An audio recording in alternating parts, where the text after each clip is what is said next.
이제 다 같이 사도신경으로 우리의 신앙을 고백하며 7월 24일 청소년교회 주일 예배를 하나님께 드리겠습니다. 나는 전능하신 아버지 하나님, 천지의 창조주를 믿습니다. 나는 그의 유일하신 아들 우리 주 예수 그리스도를 믿습니다. 그는 성령으로 잉태되어 동정녀 마리아에게서 나시고 본디오 빌라도에게 고난을 받아 십자가에 못 박혀 죽으시고 장사된 지 사흘 만에 죽은 자 가운데서 다시 살아나셨으며 하늘에 오르시어 전능하신 아버지 하나님 우편에 앉아 계시다가 거기로부터 살아있는 자와 죽은 자를 심판하러 오십니다. 나는 성령을 믿으며 거룩한 공교회와 성도의 교제와 죄를 용서받는 것과 몸의 부활과 영생을 믿습니다. 아멘.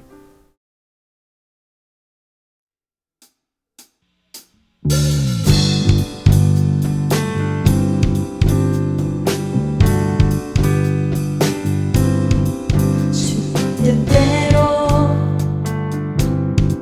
살기로 했네. 주님 뜻대로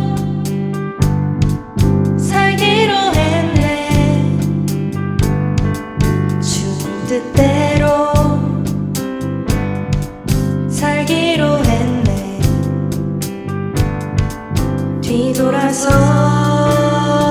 뒤돌아서지 않겠네.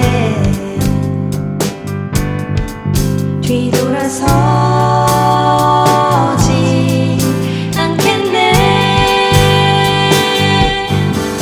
어떠한 시련이 와도 수많은 유혹 속에도 진실하신 주님 약속 나 붙들리라.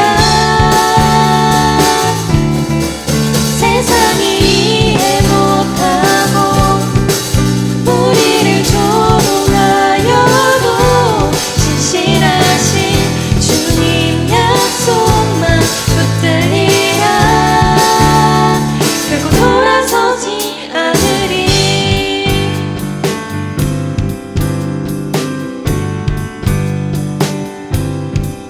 세상 등지고 십자가 보내. 세상 등지고 십자가 보내. 세상 등지고 십자가 보내. 뒤돌아서지 않겠네.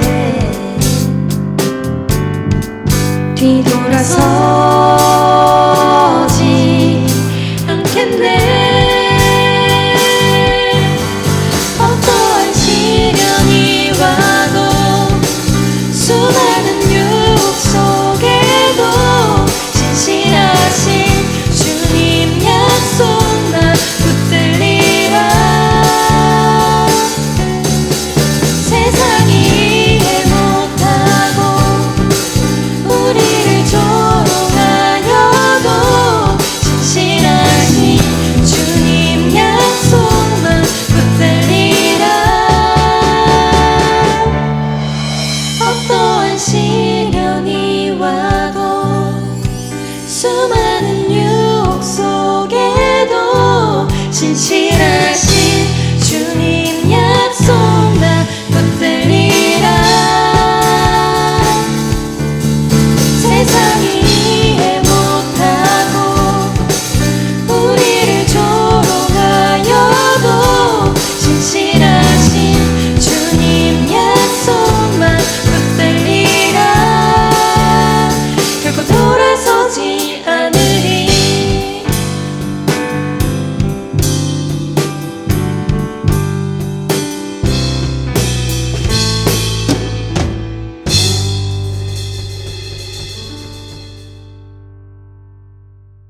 오늘 우리에게 주신 하나님의 말씀은 구약성경 열왕기상 18장 21절의 말씀입니다. 이제 하나님의 말씀을 봉독하겠습니다. 엘리야가 모든 백성에게 가까이 나아가 이르되 너희가 어느 때까지 둘 사이에서 머뭇머뭇하려느냐. 여호와가 만일 하나님이면 그를 따르고 바알이 만일 하나님이면 그를 따를지니라 하니 백성이 말 한마디도 대답하지 아니하는지라. 아멘.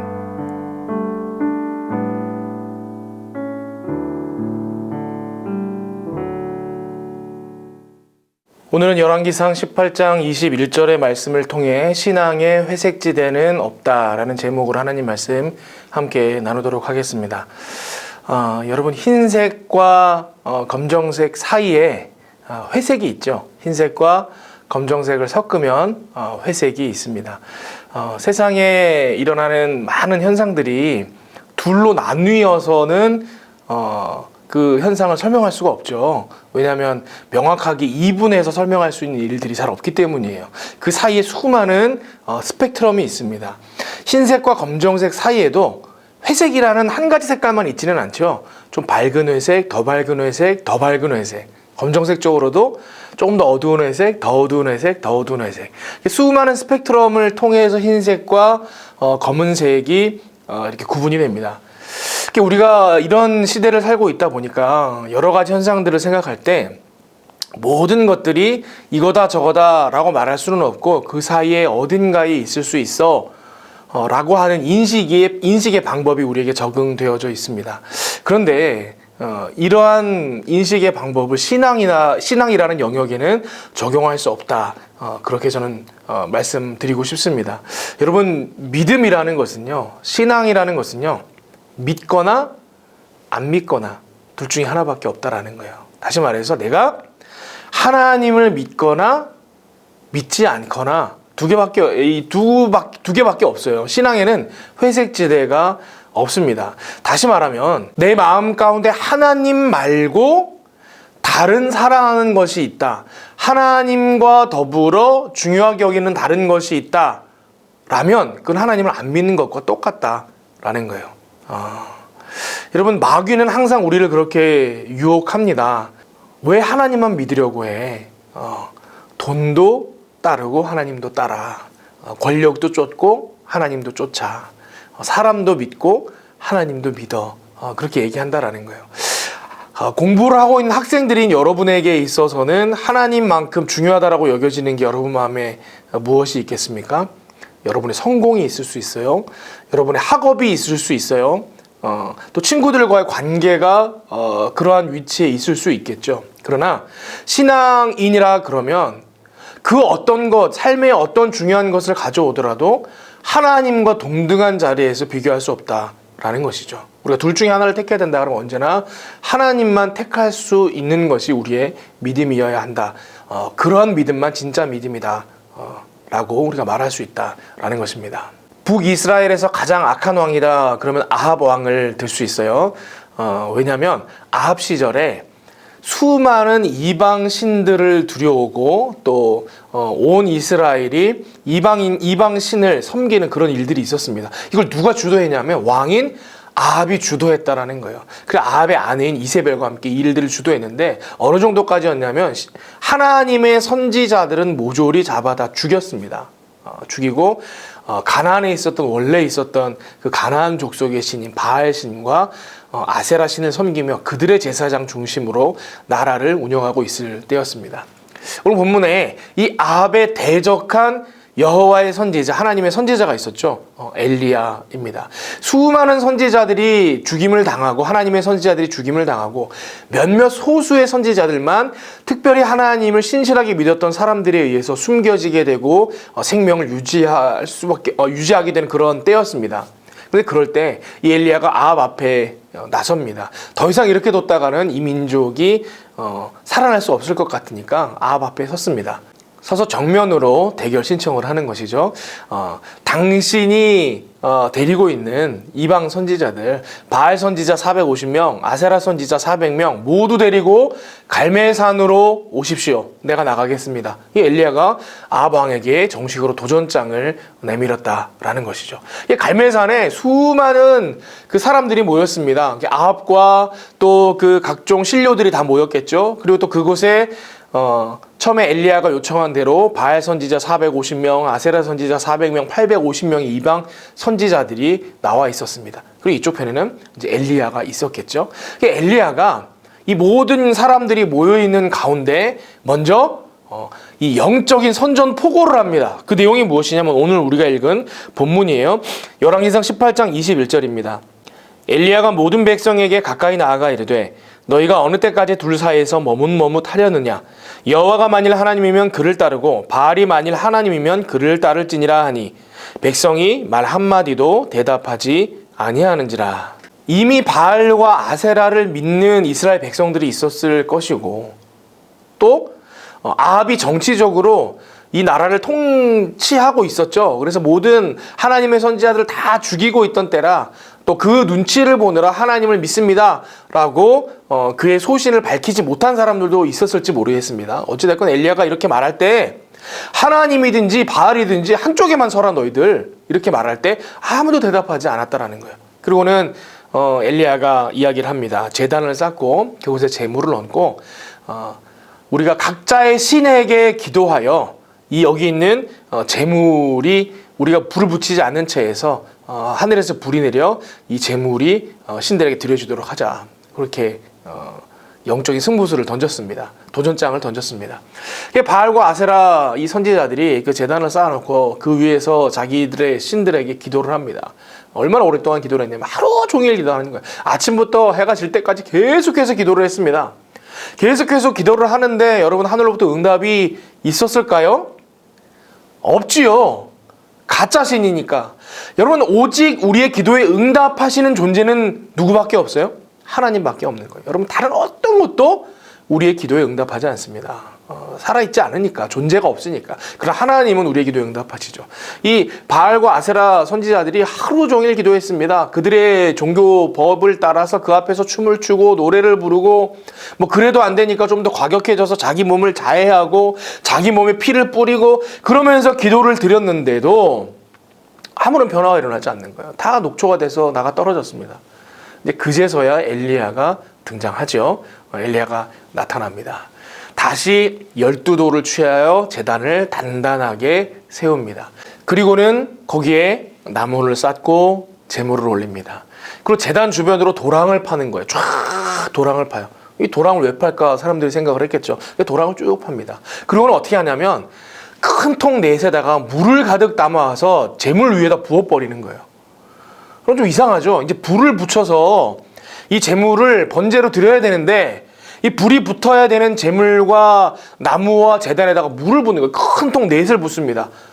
사람들이 뭐 정신 나간 거 아니야? 이런 생각들을 했겠죠. 근데 거기서 그치지 않냐고 또 그 통 4개에다 또 물을 가득 채워서 또 붓습니다. 그리고는 또 통 4개에다가 물을 가득 붓는 거예요. 총 12번을 부었습니다. 이게 상징적인 숫자였겠죠. 이스라엘의 12지파. 물을 가득 채웠는데 그 물이 얼마나 양이 많았던지 제물도 다 적시고 나무도 다 적시고 제단도 다 적시고 콸콸 흘러서 주변에 파두었던 도랑까지 물이 찰 정도가 되었습니다. 이제 누구도 말할 수 없는 상황을 만든 거죠. 완전히 적셔버려서 일부러 사람이 불을 붙이려고 해도 불을 붙일 수 없는 상황, 그런 상황을 만들어 놓고는 하나님 앞에 간구합니다. 기도했습니다. 그럴 때 하나님께서 즉각적으로 응답하시죠. 하늘로부터 불이 내려 그 모든 제단의 제물과 나무와 도랑에 차고 있던 물까지 하나님께서 다 불로 한 번에 단숨에 태워버리십니다. 성경적 표현을 빌리자면 불이 물을 핥아버렸다 이렇게 표현을 하면서 다 타버린 거죠. 여러분 그러한 상황이 일어났을 때 하루 종일 자기들의 신에게 간구했을 때 아무 응답을 받지 못했던 이방 신들과 그 장면을 보았던 아합 왕과 또 그 장면을 보았던 모든 이스라엘 백성들이 어떤 마음이었겠습니까? 두려운 마음이 있었겠죠. 그 자리에서 엘리야가 그 모든 이방 선지자들을 다 목을 쳐서 죽입니다. 일종의 종교 개혁을 한 거죠. 여러분 그런 일이 오늘 본문의 주된 내용입니다.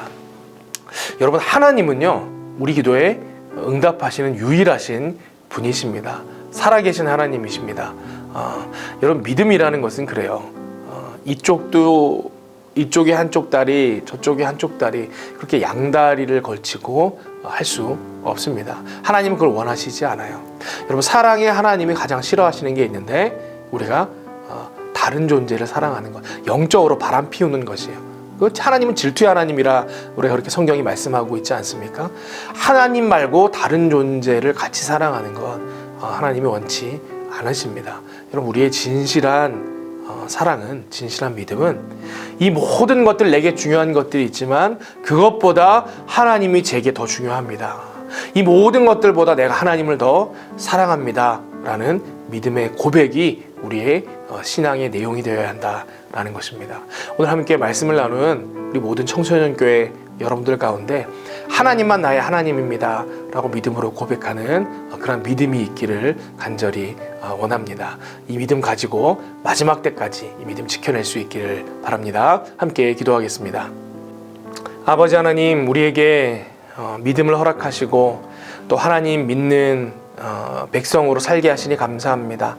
이제 오늘 엘리야와 또 이방인 선지자 850명의 영적인 싸움을 저희들이 함께 묵상하였습니다.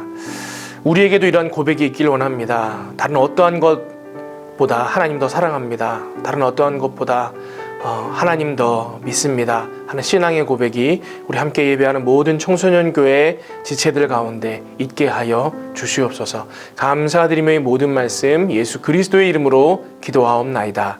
아멘. 이제는 우리 주님 예수 그리스도의 은혜와 하나님의 사랑과 성령님의 교통하심이 이제는 다른 것 다 거부하고 하나님만 나의 하나님이십니다 고백하며 그 하나님과 교제하며 사랑하기로 결단하는 모든 믿음의 백성들 머리 위에 이제로부터 영원토록 함께 하시기를 간절히 축원하옵나이다. 아멘.